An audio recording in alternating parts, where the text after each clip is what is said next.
ಸಮಾವೇಶ ಅಲ್ಲ, ಇದೊಂದು ಕ್ವಾಲಿಟಿ ಸಮಾವೇಶ. ನಾವು ಬಹಳ ಇವತ್ತಿನ ಲಕ್ಷಾಂತರ ಜನ ಸೇರಿಸಿಲ್ಲ, ಲಕ್ಷಾಂತರ ಜನ ಅರೆಸ್ಟ್ ಆಗೋದು ಮಾಡಿದ್ವಿ, ಆದ್ರೆ ಕೆಲವರೇ ಇವತ್ತು ನಾವು ಸೇರಿದ್ವಿ.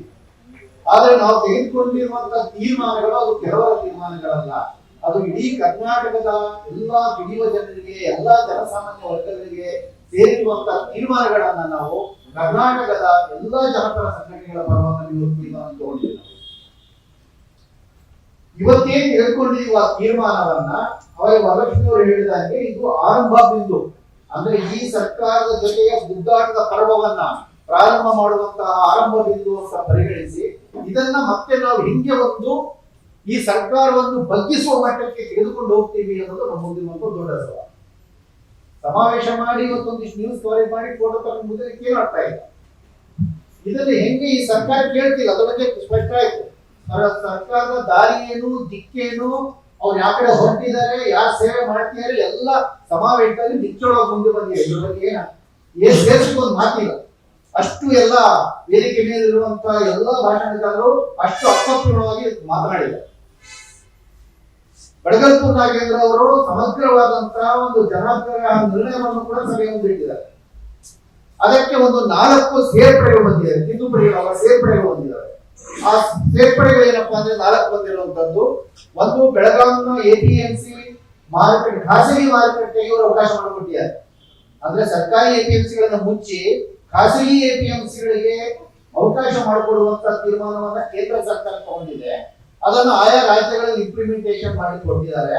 ಆದ್ರೆ ಅದನ್ನು ಮೊದಲು ಇಂಪ್ಲಿಮೆಂಟ್ ಆಗ್ತಿರೋದು ಯಾವ್ದಪ್ಪ ಅಂದ್ರೆ ನಮ್ಮ ಕರ್ನಾಟಕದಲ್ಲಿ ಬೆಳಗಾವಿನಲ್ಲಿ ಇಂಪ್ಲಿಮೆಂಟ್ ಆಗೋಯ್ತು. 200 ಕೋಟಿ ರೂಪಾಯಿ ಖರ್ಚಿನಲ್ಲಿ ಕಟ್ಟಿದಂತ ಹೊಸ ಸರ್ಕಾರಿ ಎಪಿಎಂಸಿ ಮಾರುಕಟ್ಟೆ ಮುಚ್ಚೋಯ್ತು. ಖಾಸಗಿ ಮಾರುಕಟ್ಟೆ ಉಚ್ಚುಂಬಣೆಯಿಂದ ನಡೀತಾ ಇದೆ. ಬೆಳಗಾವಿ ಮುಚ್ಚೋಯ್ತು. 200 ಕೋಟಿ ಹೊಸದಾಗಿ ಈಗ ಕಟ್ಟಿದ್ದು ಬಿಲ್ಡಿಂಗ್ ಅದು ಗಾನ್, ಈಗ ಪ್ರೈವೇಟ್ ಮಾರ್ಕೆಟ್ ನಡೀತಾ ಇದೆ. ಅದ್ರ ಬಗ್ಗೆ ನಿರ್ಣಯನ ಇದರೊಳಗೆ ತಗೊಳ್ಬೇಕಾಗಿರೋದಲ್ಲಿ ಅಂತ ತಂದಿದ್ದಾರೆ. ಅದನ್ನ ಸೇರ್ಪಡೆ ಮಾಡ್ಕೊಳ್ಳೋಣ. 2ನೇ, ಮೋಷನ್ ಅವರು ಮಾತಾಡ್ತಾ ಶಾಲಾ ಗುಣಮಟ್ಟ, ಶಾಲಾ ಶಿಕ್ಷಣದ ಗುಣಮಟ್ಟ ಕುಸಿತಾ ಇದೆ, ವಿಶೇಷವಾಗಿ ಗ್ರಾಮೀಣ ಶಾಲಾ ಶಿಕ್ಷಣದ ಗುಣಮಟ್ಟ ಕುಸಿತಾ ಇದೆ. ಅದನ್ನು ಹೆಚ್ಚಿಸುವಂತಹ ಒತ್ತಡವನ್ನು ಈ ಸರ್ಕಾರ ಹೇರಬೇಕಿಲ್ಲ. ನಮ್ಮ ಬಡ ಮಕ್ಕಳಿಗೆ ಏನು ಕನಿಷ್ಠ ಶಿಕ್ಷಣ ಏನು ಸಿಕ್ಕಿದೆ ಅದು ಸಿಗೋದಿಲ್ಲ ಅನ್ನುವಂತ ಅವರ ಆತಂಕ ವ್ಯಕ್ತಪಡಿಸಿ ಅದನ್ನು ಮಾಡಬೇಕು ಅಂತ ತಂದಿದ್ದಾರೆ. ಸೊ ಅದನ್ನು ಕೂಡ ನಾವು ಒಳಗೊಳ್ಳುವಂತ ತೀರ್ಮಾನವನ್ನು ಮಾಡೋಣ. 3ನೇದು, ಮಹಿಳಾ ಅಪೌಷ್ಟಿಕತೆ ಬಗ್ಗೆ ಮಾತಾಡಿದ್ದಾರೆ. ಒಟ್ಟಾರೆ ಬೆಲೆ ಏರಿಕೆ ಹೆಚ್ಚಾಗ್ತಿದೆ, ಜನರಿಗೆ ಕಾಸಿಲ್ಲ, ಹೊಟ್ಟೆ ಬಟ್ಟೆ ಕಟ್ಟಿ ಬದುಕಬೇಕು. ಆದ್ರೆ ಹೊಟ್ಟೆ ಬಟ್ಟೆ ಕಟ್ಟಬೇಕು ಅಂದಾಗ ಬರೋದು ಮೊದಲು ಹೊಟ್ಟೆ ಬಟ್ಟೆ ಕಟ್ಟೋರು ಯಾರು? ಹೆಣ್ಮಕ್ಳು.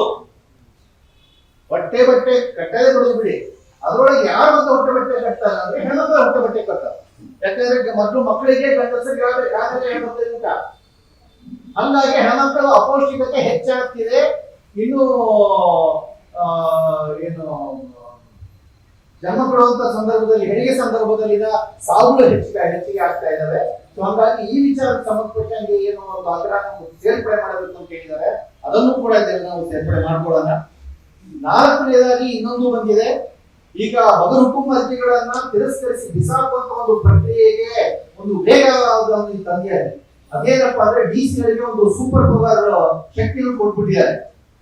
ಎಲ್ಲ ಅರ್ಜಿಗಳನ್ನ ಒಂದು ಬೇಫರ್ಫೆಕ್ಟ್ ಮಾಡಿ ನೋಡಿ, ಯಾರಕ್ಕೆ ಕೊಡಕ್ಕಾಗುತ್ತೆ, ಯಾರಕ್ಕೆ ಕೊಡಕ್ಕಾಗೋದಿಲ್ಲ ಅಂತ ಡಿಸಿಗಳೇ ಕೂತ್ಕೊಂಡು ತೀರ್ಮಾನ ಮಾಡಿ, ನಿಮ್ಗೆ ಅರ್ಹ ಅನ್ನೋದನ್ನ ಒಂದ್ ಕಡೆ ಮಾಡಿ, ಅನರ್ಹ ಅನ್ನೋದನ್ನ ಒಂದ್ ಕಡೆ ಸಪರೇಟ್ ಮಾಡಿ, ಅನರ್ಹವನ್ನ ತೆಗೆದು ಬಿಸಾಕಿ, ಅರ್ಹ ಅಂತ ನಿಮ್ಗೆ ಏನ್ ಅನಿಸ್ತದೆ ಅವನ್ನ ಮಾತ್ರವೇ ಮಂಜೂರಾತಿ ಸಮಿತಿ ಮುಂದಿಡಿ ಅನ್ನುವಂತ ಪವರ್ನ ಕೊಟ್ಟಿದ್ದಾರೆ. ಈಗ ಆಲ್ರೆಡಿ ಬೈಫರ್ಕೇಟ್ ಮಾಡಿರೋದ್ರೊಳಗೆ 18 ಲಕ್ಷ ಅರ್ಜಿಗಳಲ್ಲಿ 3 ಲಕ್ಷ ಅರ್ಜಿಗಳನ್ನ ಅರ್ಹ ಅರ್ಜಿಗಳು ಅಂತ ಮಾಡಿದ್ದಾರೆ, 15 ಲಕ್ಷ ಅರ್ಜಿಗಳನ್ನ ಅನರ್ಹ ಅರ್ಜಿಗಳು ಅಂತ ಆಲ್ರೆಡಿ ಬೈಫರ್ಕೇಟ್ ಮಾಡಿದ್ದಾರೆ. ಈಗ 15 ಲಕ್ಷ ಅನರ್ಹ ಅರ್ಜಿಗಳು ಬಿಸಾಕ್ತಾರೆ. ಅದರ್ಥ ಈ 3 ಲಕ್ಷ ಸಿಗ್ತವೆ ಅಂತಲ್ಲ, ಇದ್ರೊಳಗೆ ಮತ್ತೆ ಮಂಜೂರಾತಿ ಸಮಿತಿ ಇನ್ನೊಂದು ಬಿಸಾಕ್ತದೆ. ಆದ್ರೆ ಈ 15 ಲಕ್ಷ ಮಂಜೂರಾತಿ ಸಮಿತಿಗೆ ಹೋದ್ಕಿಂತ ಮೊದಲು ಬಿಸಾಕ್ಬಿಡ್ತಾರೆ. ಅದನ್ನು ಮಾಡಕ್ ಹೊರಟಿದ್ದಾರೆ. ಅದಕ್ಕೆ ಆ ನಿರ್ಣಯವನ್ನ ವಾಪಸ್ ತಗೊಳ್ಬೇಕು ಅಂತೇಳಿ ನಮ್ಮ ರೈತ ಬಾಂಧವರೊಬ್ಬರು ಒಂದು ಚೀಟಿನ ತಂದು ಇದು ಸೇರ್ಪಡೆಯನ್ನು ಕೊಟ್ಟಿದ್ದಾರೆ. ಬಹಳ ಸರಿಯಾದಂತ ಸೇರ್ಪಡೆ. ಅದನ್ನ ನಾವು ಈ ಸಭೆಯಲ್ಲಿ ನಾವು ಒಳಗೊಂಡಂತೆ ಆಗ್ರಹಿಸಬೇಕಾಗಿದೆ.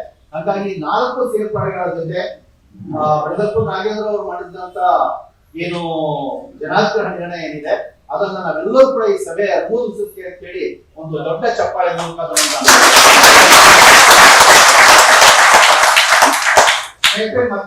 ನನ್ನ ಮಾತಾಡ್ಲಿಕ್ಕೆ ಬಯಸುವಂಥದ್ದು ಒಂದೇ, ಏನ್ ಮಾಡ್ತೀವಿ ನಮ್ಗೆಲ್ಲ ಗೊತ್ತಿದೆ, ಏನ್ ಮಾಡ್ತೀವಿ ಅನ್ನುವಂಥದ್ದಿದೆ. ಒಂದು ಸಲಹೆ ರೂಪವಾಗಿ ಒಂದು 3 ವಿಚಾರಗಳನ್ನ ಹೇಳ್ತೀನಿ, ನಿಮ್ಮನ್ಸಿಗೂ ಸರಿ ಅಂದ್ರೆ ಚಪ್ಪಾಳೆ ತಟ್ಟಿ. ಒಂದು, ಏನಿವತ್ತು ಉದ್ಘಾಟನೆಯಲ್ಲಿ ದೇವನಹಳ್ಳಿ ಚಕ್ರಾಯಪಟ್ಟಣದ 1143 ದಿನಗಳ ಹೋರಾಟದ ಬಗ್ಗೆ ಶ್ರೀನಿವಾಸ್ ಅವರು ಏನ್ ಮಾತಾಡಿದ್ರು, ಮತ್ತೆ ಈ ಹೋರಾಟ ಸೋಲ್ಬಾರ್ದು ಅಂತ ಹೇಳಿದ್ರು. ಮೀನಾಕ್ಷಿ ಸುಂದರಮೂರ ಮಾತನ್ನ ಮುಂದುವರಿಸ್ತಾ ಈ ಹೋರಾಟ ಸೋತ್ರೆ ಬರೀ ಆ ಹೋರಾಟ ಸೋಲೋದಲ್ಲ, ಹೋರಾಟದ ಬಗ್ಗೆ ಇರುವಂತ ವಿಶ್ವಾಸ ಜನರು ಸೋತೋಗ್ಬಿಡ್ತದೆ. ಸೋತ ಮನುಷ್ಯರಿಂದ ಮತ್ತೆ